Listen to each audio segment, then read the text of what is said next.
Welcome back, everybody. 100 Proof Whitetails. Ben and Nate back on after a 1 week off. Life's been happening. We've been busy, rolling with the punches best we can. And I'm sure we'll talk about some of that tonight. But, yeah, so. Oh, boy. And, of course, tonight it poured on top of everything. Pouring rain. Yep. So, want to thank the sponsors of the podcast before we get rolling. In no particular order, just the order that they're queued up here in the sidebar. Busy Bee Chiropractic and Wellness, if you're looking up here. Busy Bee Chiropractic and Wellness, Newark, New York. Go see Dr. Britt for all of your chiropractic and wellness needs. They got the sauna and more in Newark, New York. Thank you, Dr. Britt and Busy Bee, for your continued support and keeping us going through deer season and beyond. M&R Firewood Services in Phelps, New York. They also have a roadside stand down past Smoking Pete's down Seneca Lake. Get a hold of them for all of your firewood for camp wood bundles, and they also do face cord sales. So hooked up a couple folks with face cords the other day. They said, "Hey, who's the sponsor on the podcast?" I was like, "I can hook you up with some firewood." So Yeah. gave them a call and said, "Hey, call these guys." So M&R Firewood, not just for your camp wood, but for wood to heat your home as well. Reach out to them today. Pierce Metalworks in Phelps, New York as well. Thank you, Nate, for your continued support of the show. For all your machining and fabricating needs and prototyping. Prototyping for, what we got? Tree stand arms, camera arms, Fishing jigs. fish and jig molds, you name it. And then custom stuff for like, anything. You think of it up, he'll work it up, prototype, and get it rolling together for you. I want to thank Phelps Fire Department for helping us host our event not too long ago. Reach out to them for all of your like banquet activity kind of desires. They can do parties there, stuff like that. Got a little clubhouse, open space, kitchen for fundraisers. That's where I went and voted yesterday. And So- if your house is on fire in Phelps, they'll help you out. Yeah, exactly. So you got it. And then Heritage Outdoor Sports here in Phelps, New York as well.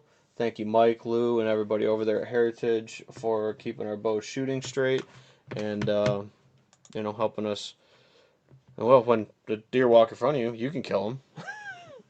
I haven't been so lucky yet this year, but It's that new Matthews. it's the Matthews. It's giving off weird vibe. Your whole what is My it? aura. Your gin and your aura is all thrown off out there. Yeah, It's all my cheese, fudge. my cheese your all. cheese all messed up because you're carrying a Matthews now. Yep, that could definitely be it. So. Not as bad as a crossbow mix, but Oh, that'll happen. I sent Nate a video the other day of a guy drinking a bottle of wine in a shower or something like that, and it was like, I haven't shot my target buck yet this year, but I've been Googling crossbows and contemplating life or whatever. So, and then finally, Whitetail Properties here at the Finger Lakes. We have our auction tomorrow, first auction in New York, down in Yates County. So we'll be doing that tomorrow, early afternoon. So head on out to that. I know Dad will be hunting, of course, with I think Joe's up in town. He's gonna get a rut hunt in. So I'm sure we'll talk about a lot of that on the show with what we've been seeing in the woods, what's been working to have deer come into range, and then what hasn't happened to get deer in the back of a truck, and how we can do better with that. So, Whitetail Properties for all of your buying and selling needs here in the Finger Lakes and beyond in New York and the rest of the country. Find a Whitetail Properties land specialist today, and let's start your land search today. Or if you're selling, let's find you a buyer. So, that's everybody. there we are. There we are. Thanks, everybody. So, Andy Hall comments in, good evening, guys. What's going on, Andy? 100 proof listener that has gotten it done. Hell yeah. Sounds good. All the listeners, got a dude, nice have been knocking them down. You knocked one down. Mm-hmm. Yep. My dad almost knocked one down. He's been out? Yep. He got greedy, though. We can talk about that. We can talk about Dad's story. That'd be a good one. Good one to break the ice with it. Which, again, I get it, but I don't get it. But it happens. I mean, we've all been there. Taking a shot we should have taken, and eyes got a little big. So I guess that's a good starter topic for this one. So Dad was hunting maybe a week ago now, I think. Something like that. So right on the verge of pre-rut there.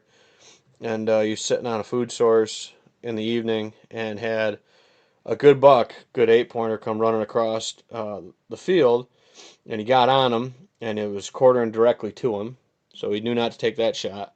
So then the deer kept moving and was still within range. So Dad got set up in the other window, get a shot on him, and he said right when I was just getting ready to lean in on him, he's like, I got caught out of the corner of my eye. I saw another deer coming.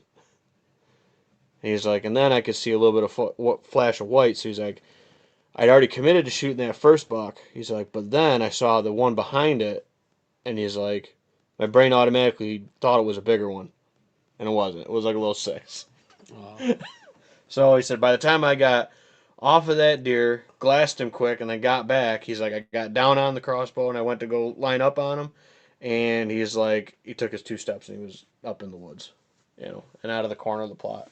So, Do you know what deer it was? yeah, I'm pretty sure it was, I think it's that split-browed 8-point is kind of the way he described it. I'm thinking that's him. Hmm. So, good buck, dude. Good solid buck, and, obviously didn't shoot the 6-point out of spite after that. So, but I've been there, dude. I've been there with a buck coming in, pushing the doe into you, and then that little buck comes in and like pinballs it, and everything just wheels come off everything around you too, Mm-hmm. and you almost want to shoot that little 4-point out of spite. But you know, um, but yeah, dude. So I mean, I had an amazing morning. What would that have been? November 2nd, I want to say Sunday morning when I went out. I think that was in the morning. I had a really good morning. The weather was perfect. Had the backside of that little front we had, frosty. It was a good morning. Finally had a good west wind. It was Well, a that really good was morning. it Sunday afternoon you had the good hunt? Saturday morning. Saturday morning. Or no, Sunday morning. Sunday morning. So Sunday the same morning. morning? Sunday morning. Yeah. So it was good, dude. So with that, a lot of cruising. So right now, mornings, dude, I'm sitting between beddings. And I'm Mm-hmm. actually like getting in, to some of these spots that I haven't hunted all year. Really, I mean, the spot I went and hunted Yeah, Saturday was the first time in there all year. yeah, this is some of the most rut activity I've seen Oh yeah, in my whole life. I think. yeah. No, it's Seems to be pretty heavy this year. I haven't seen any hard chasing other than a couple small bucks. Um, but the one 8-pointer I put up the story last night, um, he's busted up. I don't know. He also didn't give me a shot opportunity. He was cruising across the field after a couple does had came through. Um, he's got a broken G3, and I think he had a flyer point or something coming off the back. If it's the buck, I think it is, and that was broke off. So, but dude, I mean, they're beating the snot out of each other right now. So that's kind of where I was gonna lean into this next thing is calling, dude, has been phenomenal Mm-hmm. the last week, really. Um, I grunted in a couple bucks. I snort wheezed in one of our shooters, and he was about 2 steps away from getting an arrow. He just took the wrong side of the tire pile up there by the dump. If he'd have committed and came into the plot there, I'd have shot him. You know, I think he was at 32 yards if he'd have broke the edge. But when he stepped out into the open, he had a bunch of brush over the top of him. So, and that's set up where they kind of come through the opposite way, but he came up the hill because he was down on the bottom. But I snort wheezed him in after I tried to grunt him and I didn't turn him. Um, I saw him posture up on a scrape and start working it over really heavy, so I snort wheezed at him, and he continued to thrash it, and I hit him again when he stopped after he'd done that, and he turned on a 180, dude, bristled right up, and did that slow march about 110 yards right into my lap, but no dice. Couldn't So, get the shot. yeah, couldn't get the shot. Got some video of him. Saw a couple of the other bucks that we know of. Saw the one I'm calling Hanson because he's got like a kind of deformed side, so I call it his strong hand side, like Hanson from Scary Movie, the guy that does the mashed potatoes. So that's where I got that. That's what I'm calling that buck is Hanson. Pretty sure he's a 3-year-old this year. Not a ton going on rack wise, but really cool buck. So I saw him the morning of the first, And then I also saw him last night. So he's been up on his feet, and that's what 3-year-olds do, man. They go, they push does. So, um, but yeah, so yeah, the grunting's been pretty good. I've grunted in a few younger bucks, 2-year-olds and a 3-year-old. Um, yeah, since the last show, had an encounter with Mo. Didn't end up getting a shot at him. He was up in the brush. That was that one really windy night. I had to hang on to the tree for dear life. He was up and moving during that big storm that pushed through that night. Mo? Hank, sorry. Oh, I was gonna say I thought the Three Stooges were dead. Yep, sorry. Well, he's like a. That's why my brain's going to it because he was a Mo clone the year before Mo blew up. So, and it's the same age. Like if I have the sheds, I put them next to each other the other day, dude. You'd swear it was off the same deer. So if like this one lines up with his 4-year-old year, which when Mo jumped, he jumped from that 4 to 5. He put on like 30 inches that year. So, but again, if Hank walks in front of me at like sub 30 yards, he's probably gonna get shot. That's your man. That's your dude. That's my guy. I like that buck. So, um, and he says use that full body mount decoy. That'll bring him, man. Yeah. That day it probably would have. Oh, dude, that would have. So the funny story about that buck. So the one shooter that I had the encounter with that I snort wheezed in, um, is my neighbor named him Terry Tate. And if you guys all remember back to the commercial, that's the office linebacker. Mm-hmm. So he was having a hunt last year, um, and we were torn whether he was 3 or 4 last year. Kind of in that tweener size where he's real big body, but we're not quite sure because we don't have a ton of history with him, and he's not really that unique of a buck. He's a solid 8 point. So he came into the plot and bulldozed the decoy, blew the head off of it and everything. The pieces flying everywhere. So that's when my neighbor called him, Terry Tate, the office linebacker. So then we flash forward about another month later. The dude's eye gets gouged out. So now he's got a big blueberry for an eye. So he's completely blind in the one eye. So, and that was when I saw him the other morning. I put the binoculars on him because I had saw a tuning fork that morning. And kind of coming out of that bedding area, I thought it was tuning fork. Kind of had made a loop and he was coming back out to go to the other bedding again. And I looked down and put the binocs on it because I could see it's pretty tall, just like kind of tuning fork is. Put the binoculars on him and I go, and he kind of turns in the sunlight down there in the bottom, and I can see that big blueberry. And I'm like, oh, I know what deer that is. I was like, that's Terry Tate. Terry Tate. And yeah, I bet he would have blown the stuffing out of that full body, dude. The tricky part is finding a place where I can get that thing in and That'd get be a in hike. quietly. That would be a hike. Yeah, it's nice. He's got the metal rods you can stick his feet in and stuff, but yeah, I don't know. I've never hunted over a buck decoy. I had like a foam doe decoy that I've put out before. I've done that. It's never worked. Yep. I've What never was had it what was work. the one that Jesse did that one time? Put the deer hide on the back of it, and what Fred. was he calling it? Fred. Fred.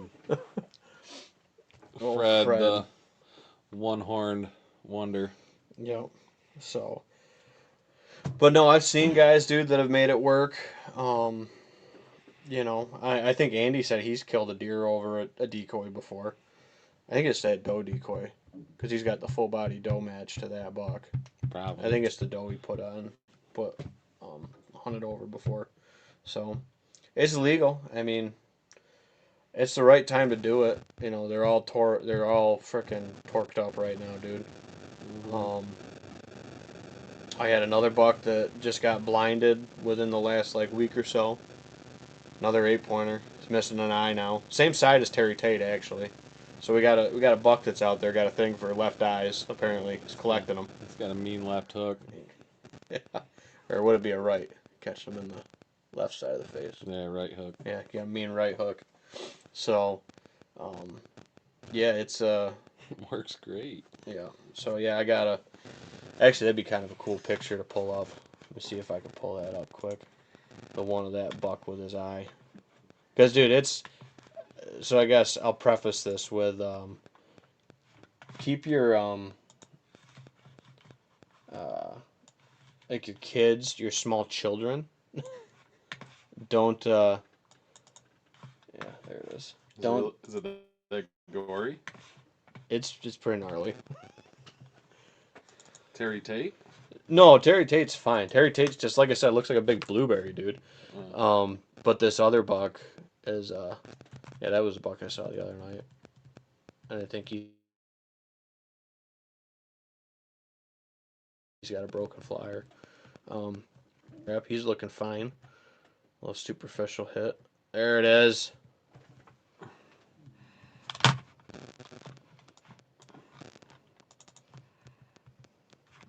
It's all red. Oh no, it's got a huge hole. Holy. All right, we're gonna make sure you got your small children and people that might be squeamish. Squeamish. Yeah, your squeamishness. Nice buck, too. Yeah, he's pretty solid. So It looks way better on the computer. Or the other thing. Oh, yeah. So That's I where had the 22 nicked him. yeah. So this buck, this is the day it happened. So I actually have a couple of this buck obviously coming in. Hit this little mock scrape where I've done one of the throwback videos of me and Nate doing stands. That's the mock scrape there That's that the we were corner. hanging. That's when I pee in every year. I didn't do it this year. What, up by Gravity? That's where that one is. Oh, no. That's the one that we were in the back of the gate, the back of the side by side, The hanging east it. side, back by that. Yeah. That's when I pee in every year. So here he is, just down the hill from that, 6:30 in the morning. So sometime between 6:30 and quarter after 12, He had some debt to pay. he got He couldn't come up with it. he got the old right hook treatment. Terry Tate got. Maybe Terry Tate's out there. He's going back for more eyes, dude. Could be. Yeah, but he's got top of it. You know, it's hanging out pretty good. So, but yeah, they're getting beat up. We're losing a couple tines here and there on a couple bucks. You know, broke twos, You threes. guys always do, though. Yeah, those 3-year-olds especially, dude. When they get a few lopers that come in like late October that come in that aren't like the full home bodies from the summer, we see a lot of stuff start to get broken. The outsiders. Yep. Coming in, taking on the socias on the farm. Yeah, we got The greasers. Yep. We got the gangs throwing down, man. That's what they're doing. But no, it's been good. Couple things, dude, that I was thinking that I think has hindered a little bit of success this year. I think, in my opinion, is I didn't do near the stand work that I typically do going into season. I mean, I checked them last minute kind of thing. But actually, the morning I was in here, at that spot where that buck was, it was I think the day or two after that maybe, or before that. The day before that, I was in there hunting, and yeah, because this is me that morning. But this is the buck that was right behind me that morning. Lucky was right behind me that morning at like 70 yards. The next, morning before. So maybe Lucky was the one that got him with the old right hook. I don't know. So he followed your boot tracks in? I came up the hill, and he kind of cut this backside. I think he came up out of that bedding area there. So, yeah. Man, you went in broad daylight. No, I didn't. Oh, that's you walking out. That's me walking in. Yeah. And then that's me walking out. Walking out. Yeah. So he followed you out. No, it was between it. He was like 8:45. He was on his feet. And that's the other thing too, dude. Like when I'm sitting in the morning, because I've had Keith has been asking me questions and stuff. He's like, "When do you usually sit till in the mornings?" I'm like, with the clock change now, it changed a little bit, obviously, because it gets light an hour earlier. So like I'll usually sit till at least 10, but then if I'm seeing a deer still, I'll push that, like I call it my like half hour rule or 20-minute rule. Is if I see a deer, I'll sit for another 20 minutes or a half hour. If I see more deer, I'll sit for another 20 minutes, a half hour. Kind of keep, like, if the deer are still moving, like, I'm not going to climb down unless I got to go somewhere, you know. But Mm-hmm. that's kind of a little morning strategy that I do. Um, so yeah, it's done pretty good. I mean, we've talked about that before. I've killed a lot of bucks in the morning, after 9 o'clock, not first thing at daylight. 9, 10 o'clock Yeah, usually yeah. this time of year. I think 10 and 2, we were saying before, is I've killed a lot between 10 and 2, in the pre-rut especially. Especially when you get those big cold snaps and they're out long lining and stuff like that coming back to. I haven't hunted a ton midday. I would say like 11 to 2. I haven't really spent a whole lot of time. We got to get out, get something to eat, maybe change stands, I because. mean, I did that all day sit. That was brutal. Saw like one deer. Mhm. I've And then never had a ton of luck with all dayers. and then I'm usually out by I don't know 10:30. Honestly, Yep. Yeah, I especially mean, this time it of just year. depends You're if. going in at what 6? Yeah, it's early. Earlier than that, actually. You're going in at no, it'd be 6. 5:36. You're going in. Yeah, because we're light at what, 7 now, give or take. I think like 6:45 is sunrise. It's 6:15. It starts getting pretty light. Yep. Sounds about right. Jeff Fox says, "Hey guys, how's it going? It's going. You know, just waiting on the right buck to make the right couple of steps toward me." Mm-hmm. But yep. Um, Good night, Munchie says, "Hello from Dresden, Ontario, Canada. Our first Canadian, eh? Hey. Hey." All right. Thanks for tuning in. Yeah, thanks for tuning in. He said, "I seen a giant buck this morning walking Mojo, just trotting across the field. 10-pointer at least. I don't hunt anymore." Yeah, no, it's I almost cracked one the other morning when I was heading to Canandaigua. That was a pretty solid 8-pointer.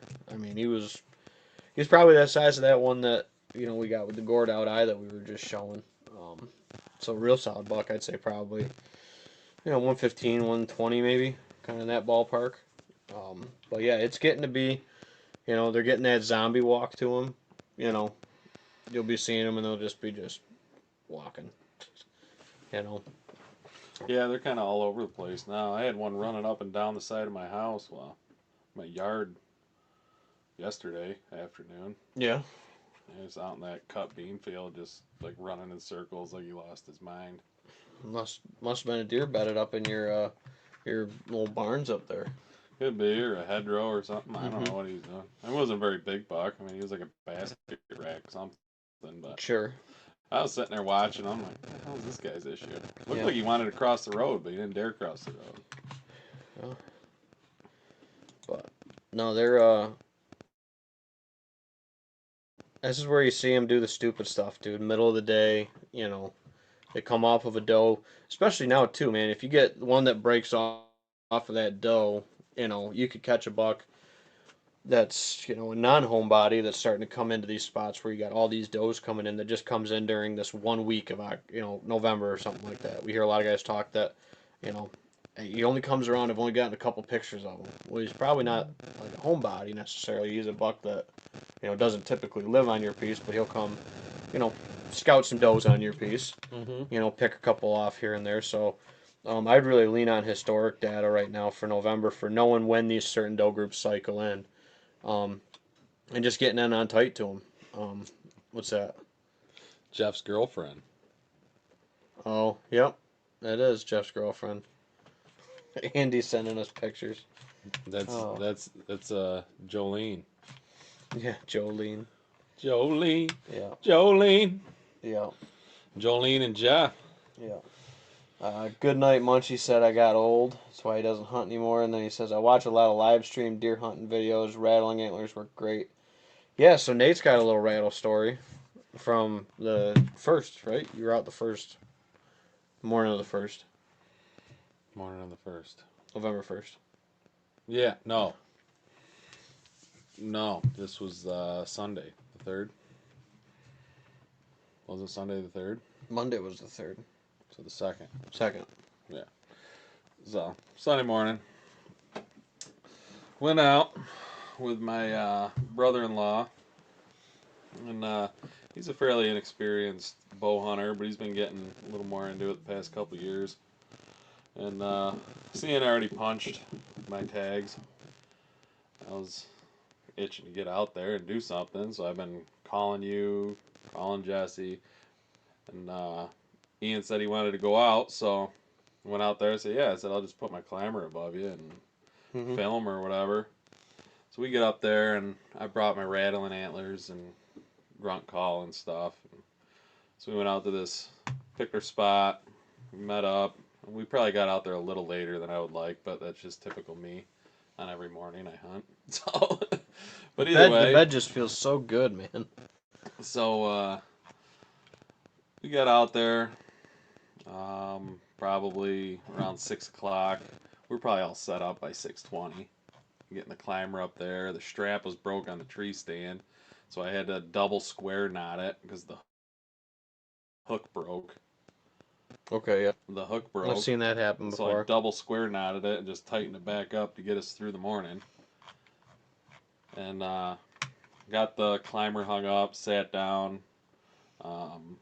Ian said there was 3 doe milling around over, because we were hunting by some really good bedding, like super thick bedding. Got a little bit of oak there. A lot of oak on that property. But yeah, we get up there. He saw those 3 doe. I couldn't see him. And about 9 o'clock rolled around, and we hadn't seen anything besides those 3 doe in the morning. So I leaned down. I told him, I was like, "Hey," I said, "I'm around 9:15. I'm gonna rattle." I said, "and then we're gonna hang out till about 10 o'clock. And if nothing happens by 10 o'clock, we're out of here." So I did my rattling thing around 9:10, 9:15, and about 10 minutes later, I seen a buck coming up through the bedding area. So I let him know, told him to get ready, grab his bow, blah blah. And it was a nice buck. He was pretty cool. The points or his main beams came around, and I bet you they were probably within an inch of touching each other. Those points, that was pretty cool. And he came marched right into about 15 yards, and Ian couldn't get a shot because the deer was kind of facing him. And then a couple minutes went by, and another buck started coming up the same trail or same path this one did. So I'm telling him, I was like, another one. And this one was a little bigger bodied deer, wider rack. I think like he had, I don't know, he might have been 8 or 10. I couldn't really tell. Yeah. But he was another solid buck. I think both these bucks probably would have scored around 120. But that one came right in, and then the first one got to about 7 yards, and Ian, I think, was hoping for a shot on the second one, and the second one, I guess, didn't give him a shot or whatever, and the first one crossed our boot tracks, got a little spooked, and they bounded off. So kind of a disappointing end to that, but it was kind of a cool experience. A couple things came into play, a little him being behind the trigger and being inexperienced, maybe not being 100% confident in his bow.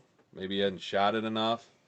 I mean, there was some holes in there that probably could have angled, and like you or me could have threaded one in there. You probably could have threaded one in there, but it also goes back to lack of prep work in the off season. If you don't get that prep work done, you're going to run into these situations, and then you're going to be kicking yourself.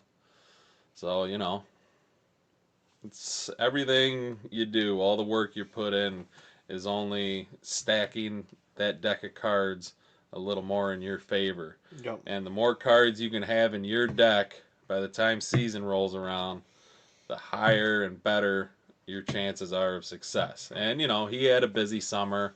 I had a busy summer. Usually I would have gone out there and did a little trimming or whatever. But to me, with everything I had going on, I didn't. I kind of Machine left it up. shop and running. I mean, I yeah. left it up to him. But he got married this summer, Mm-hmm. and they were doing their wedding at their house. They had a lot going on, but Yep. I'm sure.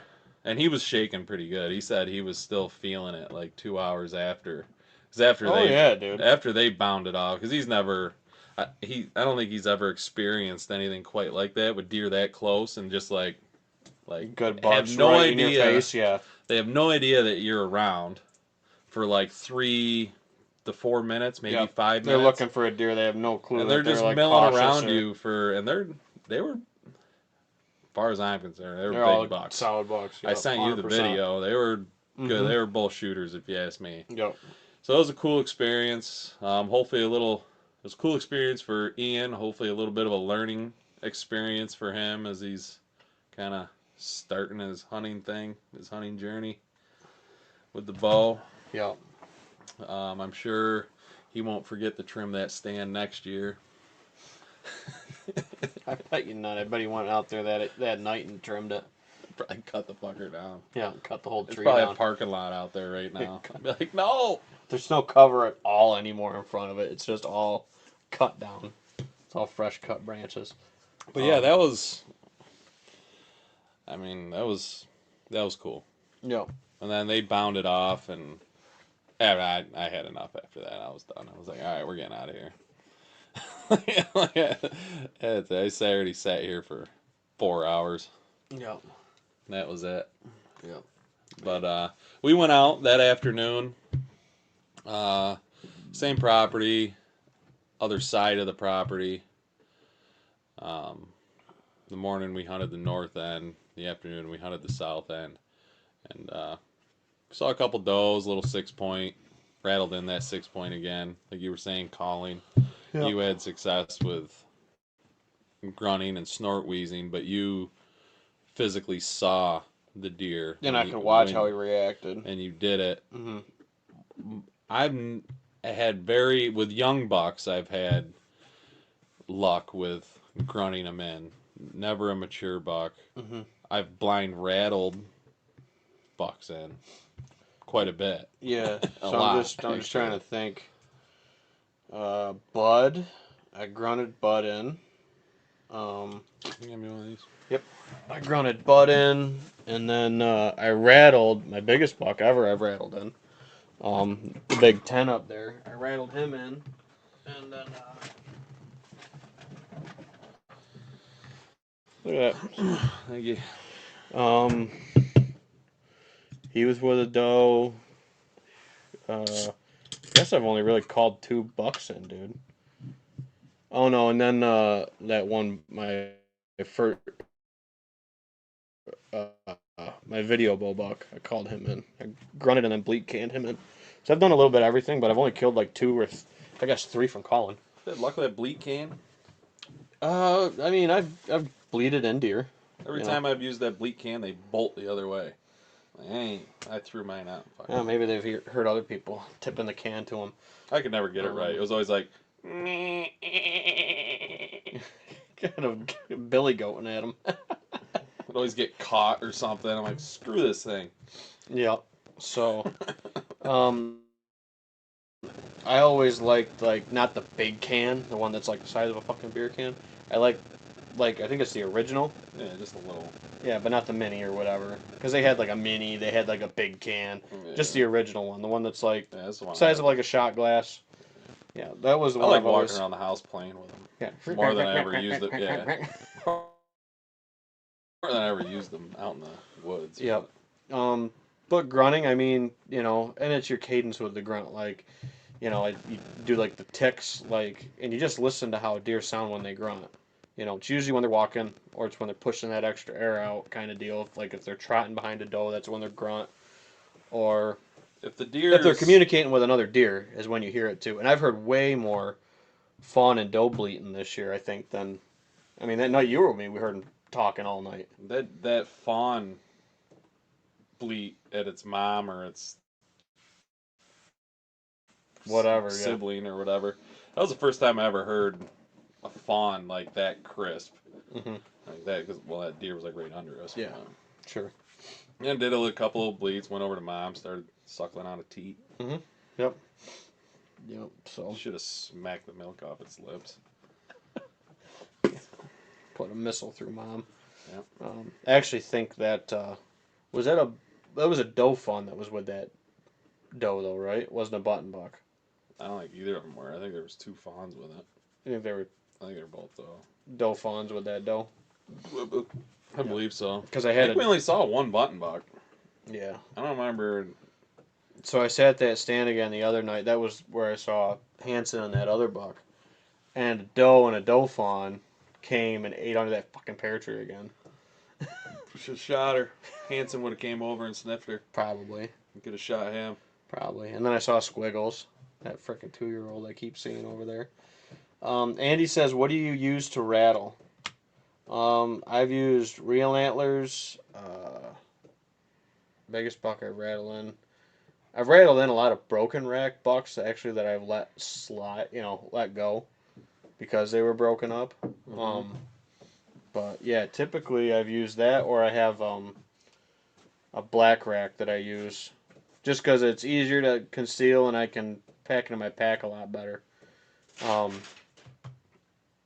But Nate's over here. He's going to give you a down and dirty example of his rattling.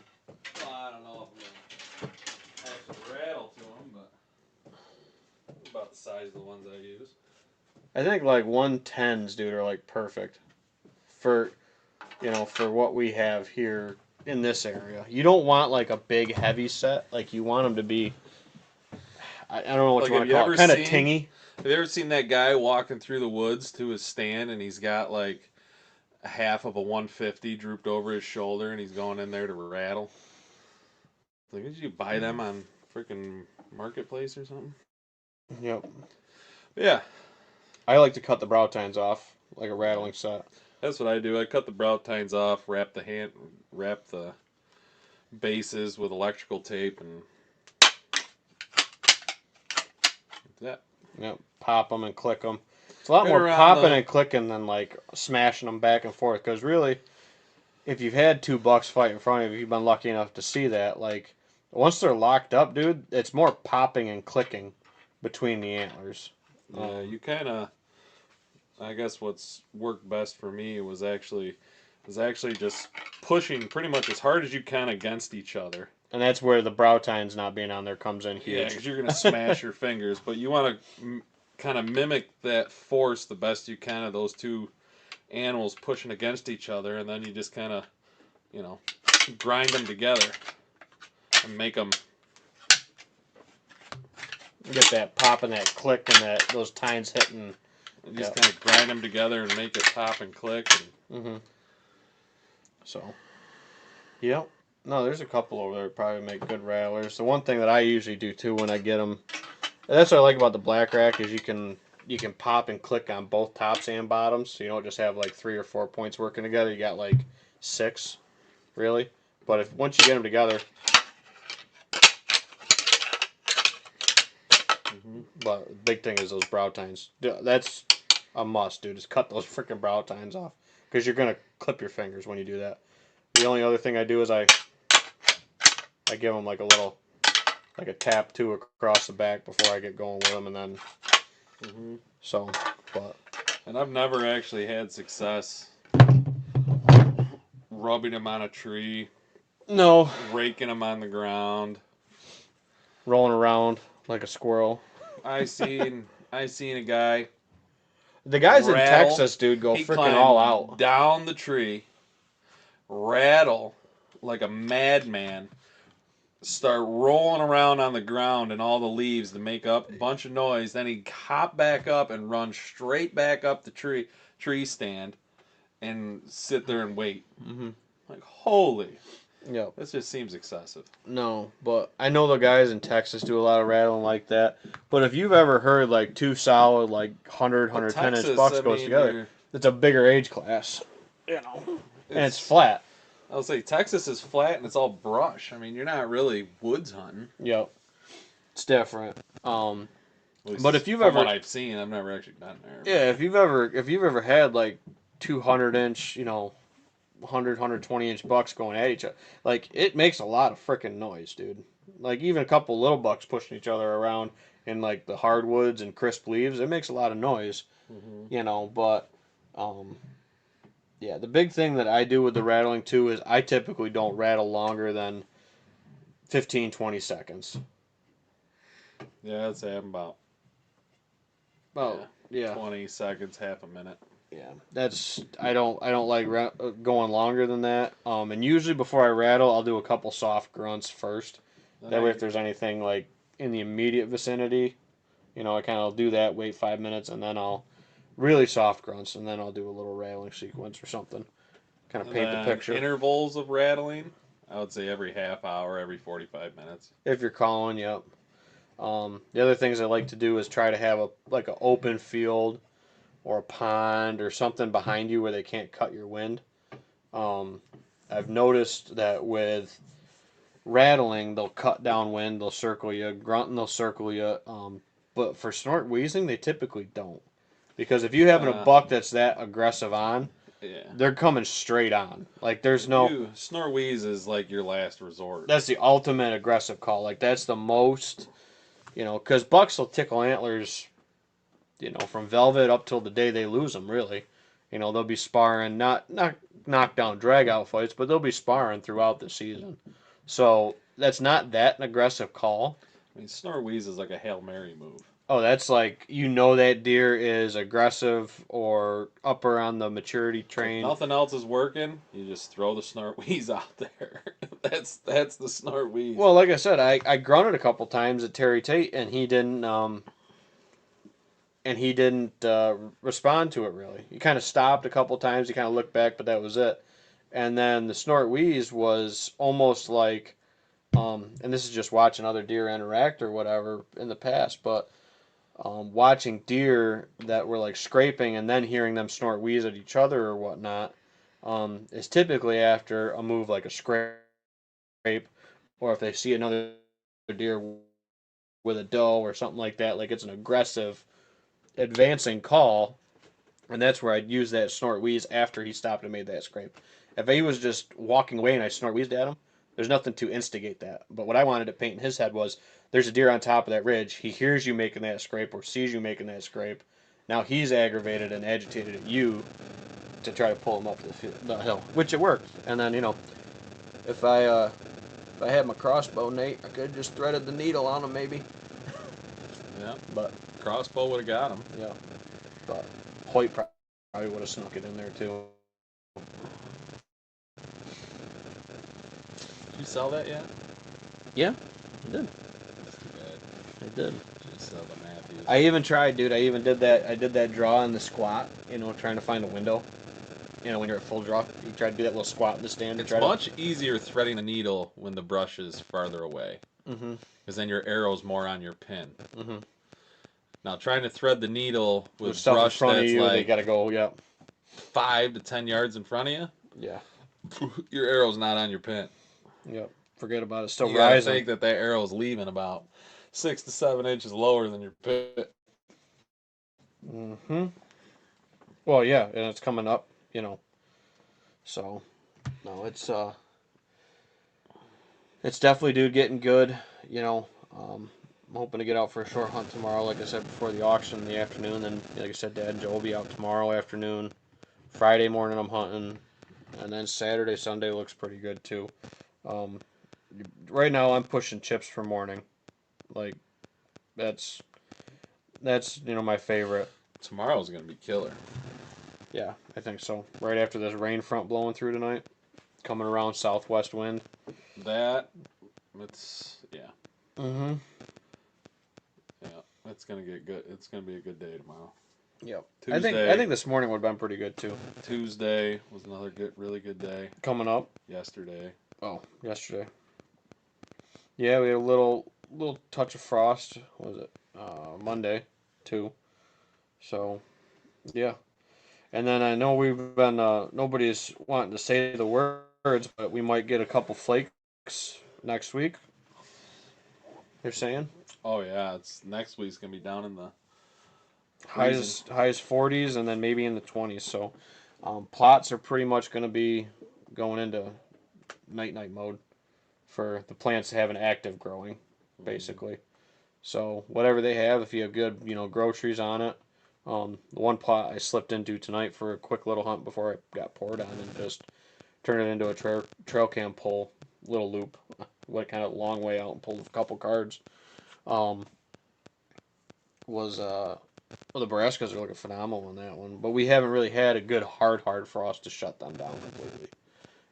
So, but when we get down in like the 20s that they're saying, mid to low 20s, it's gonna stop them or kill them basically, for some of the varieties. But The bulbs keep going though. yeah, they'll still eat the bulbs, but the greens they're done like actively putting on growth kind of deal. Yeah. But we've had good temperate weather. We've had some good rains. Um, you know, they're turning out pretty good. Yeah, big thing is just unpressured food, whatever it is. A lot of the corn's down already. Even the stuff that isn't cut for silage corn, I've seen guys actually combining. Mm-hmm. You know, beans are pretty much all done. I've only seen one or two fields of beans left. They're pretty much all combined off. Mm-hmm. Um, so crops coming off. Hay fields pretty much have, at this point, I would assume have had their last cutting for the year. Yeah. Usually not going to cut them this late.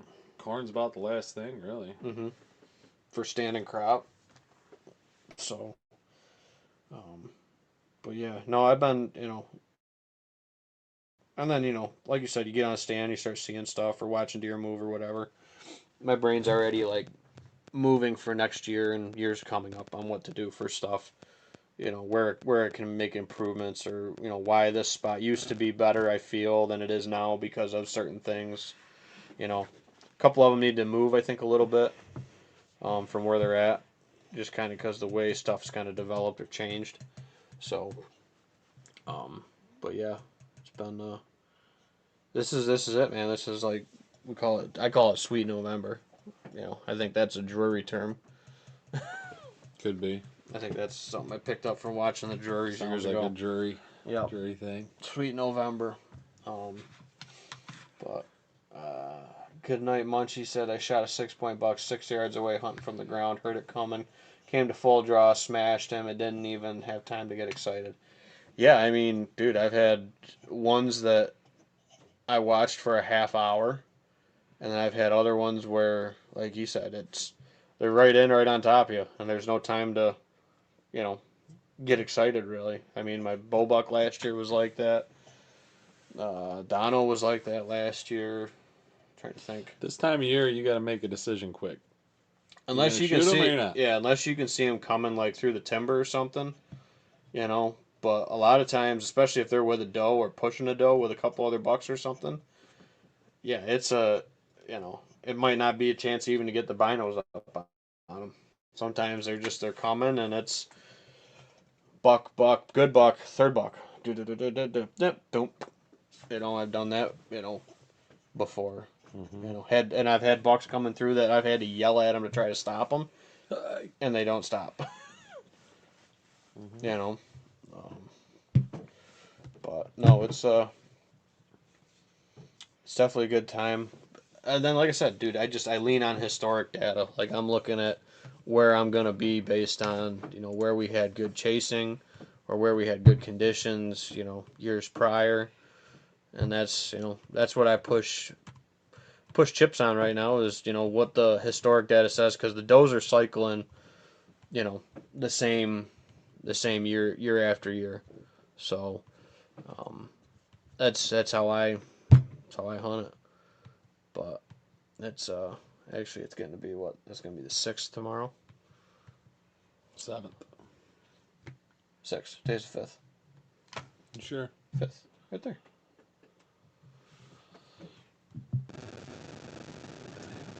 Sure. So I'm a day ahead.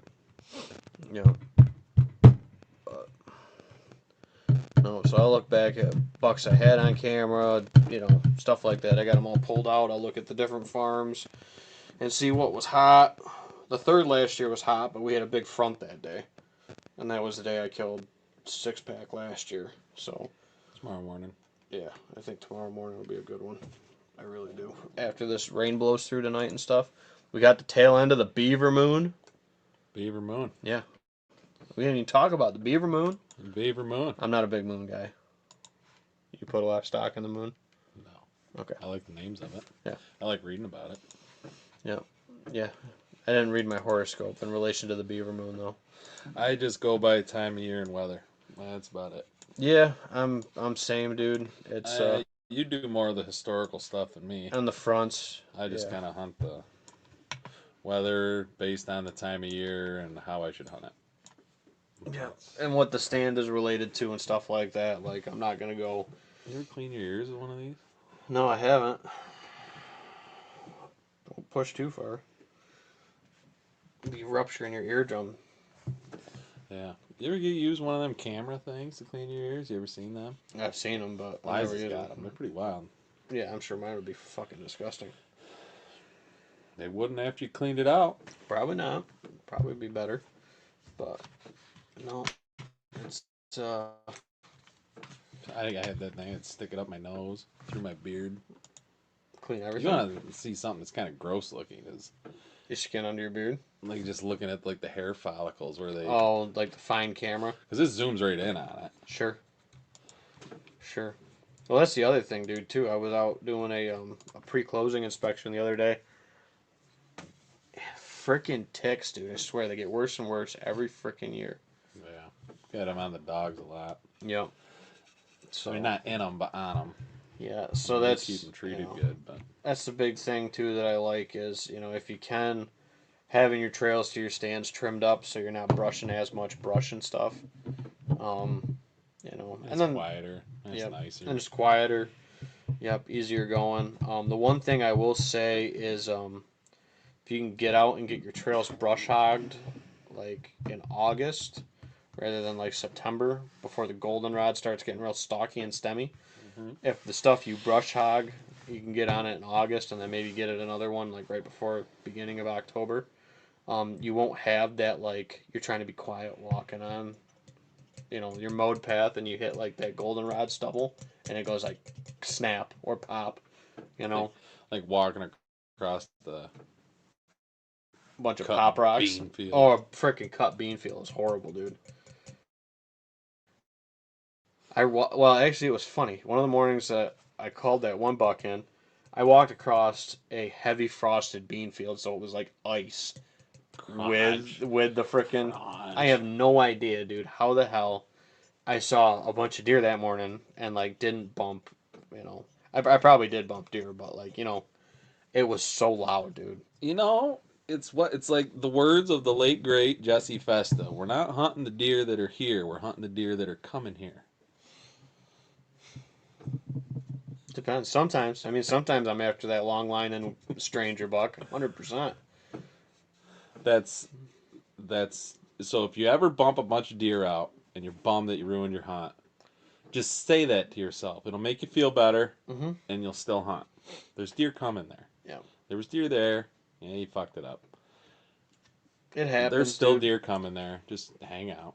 I've actually some of my best hunts, dude, are ones that I bump deer. Not saying I go At intentionally. least you know there's deer there. Yeah, not intentionally. around. Not intentionally going into bump deer. Because that's never, unless you're we're pushing them or something. But I've never intentionally gone in there to try to bump deer. But I've also had good hunts where I bump deer on the way in and I go, well, this freaking stinks, and then all of a sudden it's just like, oh, there's deer. There's more deer. Okay, cool. Boom, shoot a buck or boom, shoot a doe or whatever.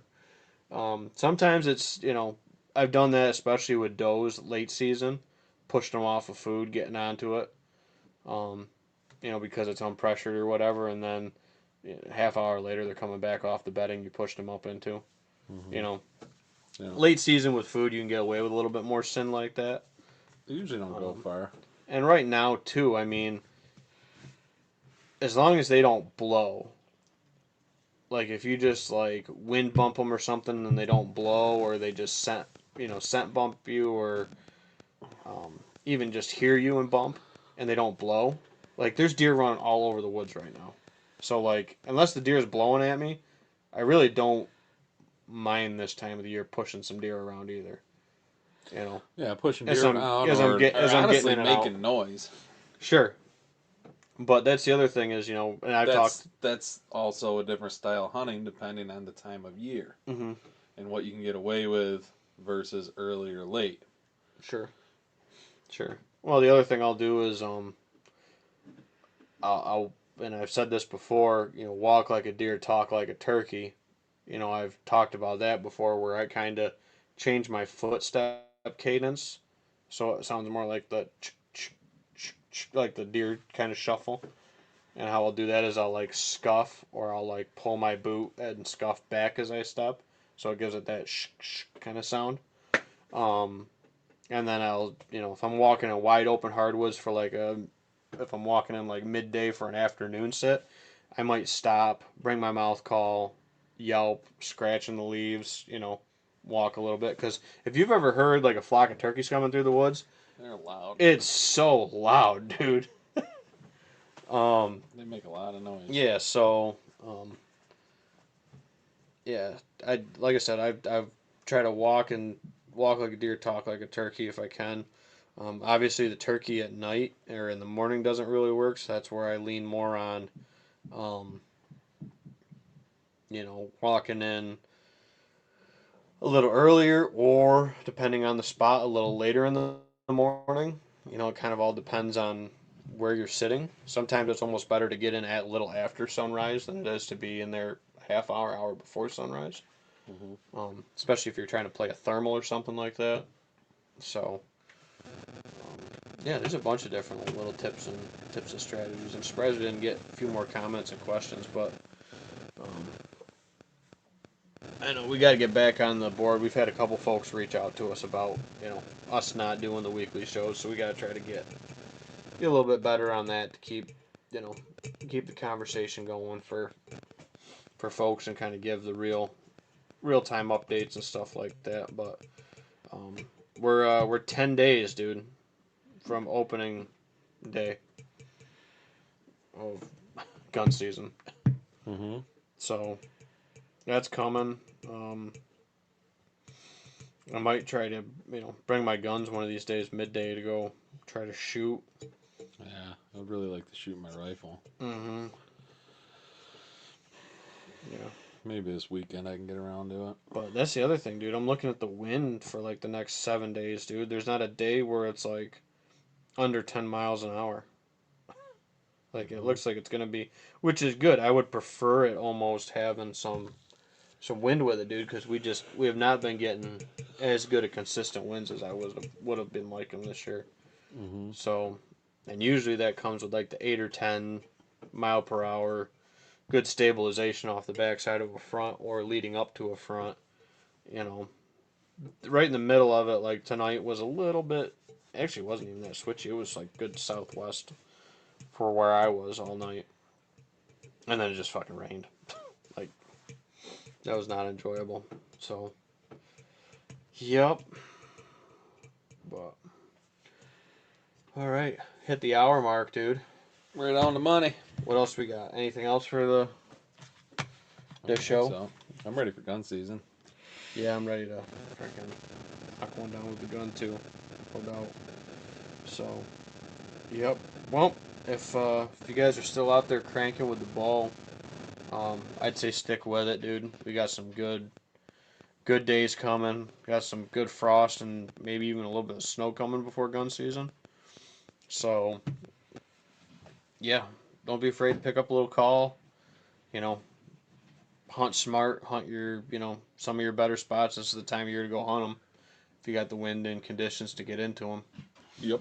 So that's what I'm going to be doing. I got to figure out what I got for a little bit of 1 year history and kind of what I've also been seeing for recent activity for where some doe groups are and see what I can come up with for morning, dude. So that's where I'm at with it. And then I don't know what you got going this weekend, but I wouldn't mind getting in a tree with you. Yeah. Cause Saturday I'm busy Saturday. gotcha. Maybe Sunday. Okay, gotcha. Get out there and do a little filming. Mm-hmm. Thanks, Andy. So, all right, Andy, thank you, and Congrats. yeah, congrats on knocking down a good one. You and Nate can get it done. I can't. So, all right, guys. We'll do a last minute sign out. Thank you to the sponsors. We'll give them a quick little mention shout out because I still haven't. I apologize. I haven't gotten around to getting the outro done all the way. Busy Bee Chiropractic and Wellness in Newark, New York. Thank you, Dr. Britt, for all of your chiropractic and wellness needs. Go see Dr. Britt and Busy Bee in Newark. M&R Firewood Services in Phelps, New York. They don't just do camp wood. They do smoking wood and face cord deliveries as well for heating your home during these winter months. Pierce Metalworks for all of your machining, fabricating, prototyping, you name it. Metalworking, let me know. Anything. Repairs, Repairs. yep, you name it. Phelps Fire Hall, where you can go vote if you're in Phelps. Also has a place for like a venue for events, parties, get-togethers, and stuff like that. Got a nice little clubhouse there too. So reach out to Phelps Fire if that's something that interests you.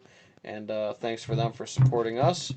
Heritage Outdoor Sports, Mike, Lou, and all those guys keeping us shooting good, and keeping everybody on target this fall. So I've actually scored a couple deer for the big buck contest. I got to get yours scored. When we get it back. Yep. Waiting for that to come back from the. I'm sure I'll get a call here soon. Yep. So thank you, Heritage, and then Whitetail Properties of the Finger Lakes. We'll be doing our first ever auction in New York tomorrow. So down in Yates County, doing a big 500-acre piece of property farm down there. So should be a good one. 500.